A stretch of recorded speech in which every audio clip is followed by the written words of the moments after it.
অন্যদিকে অশোকনগরের 20 নম্বর ওয়ার্ডে উত্তেজনা, কারণ সেখানে অভিযোগ উঠে আসছে যে বিজেপির ফ্লেক্স ছেঁড়া হয়েছে।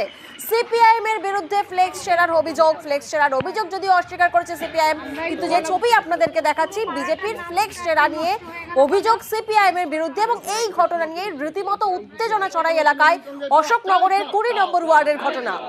বিজেপির ব্যানার ছেড়া হলো কেন? তৃণমূল কংগ্রেস জব চাই জব। এখানকার যে কাউন্সিলর বিদ্যুৎ কাঞ্জিলাল এমনভাবে চলেন তৃণমূলের সঙ্গে সেটিং হয়ে, বিজেপিকে চাপার জন্য এই কাজটা তৃণমূল সিপিএমকে দিয়ে করিয়েছে। পুরোপুরি ভ্রান্ত এবং মিথ্যে। আমার ওয়ার্ডে দুটো গোষ্ঠী রয়েছে বিজেপি, ফলে এগুলো ওদের গোষ্ঠীদ্বন্দ্বের ব্যাপার। একে অপরকে বিভ্রান্ত করার জন্য, এলাকায় অশান্তি তৈরি করার জন্য এই সমস্ত কাজকর্মগুলো ওরা চালিয়ে যাচ্ছে।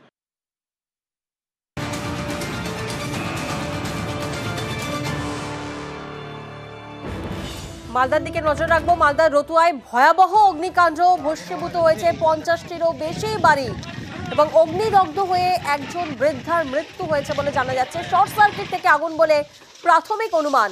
যে ছবি আপনাদেরকে দেখাচ্ছি, মালদার রতুয়ায় ভয়াবহ অগ্নিকাণ্ড, 50টিরও বেশি বাড়ি ভস্মীভূত হয়েছে।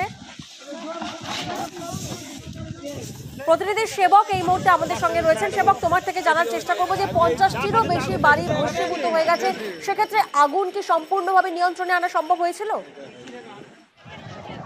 একদমই, দেখো ভয়াবহ আগুনের ঘটনা মালদহের রতুয়া 1 নম্বর ব্লকের এই মহানন্দটোলা পঞ্চায়েতের বলরামপুর বাঁধ এই এলাকায় আগুনের ঘটনা ঘটে। প্রাথমিকভাবে মনে করা হচ্ছে বিদ্যুতের শর্ট সার্কিট থেকে আগুনের ঘটনা ঘটে থাকতে পারে। স্থানীয় বাসিন্দা সুকুমার মণ্ডল, তার বাড়িতে প্রথম আগুন দেখা যায় এবং শুষ্ক আবহাওয়ার সুযোগে অল্প কিছুক্ষণের মধ্যেই আশেপাশের একাধিক বাড়িতে ছড়িয়ে পড়ে আগুন। স্থানীয় বাসিন্দারা প্রথমে পাম্প সেট চালিয়ে নিজেরাই আগুন নেভানোর কাজ চেষ্টা করেন, কিন্তু আগুন নেভানো যায়নি, কারণ আগুন ভয়াবহ চেহারা নেয়।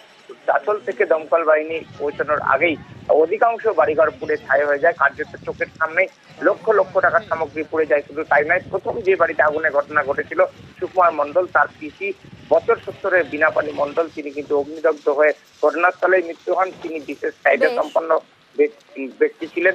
এই ঘটনার পরে ব্যাপক ক্ষয়ক্ষতির ফলে শোকের ছায়া স্থানীয় মানুষজন খোলা আকাশে।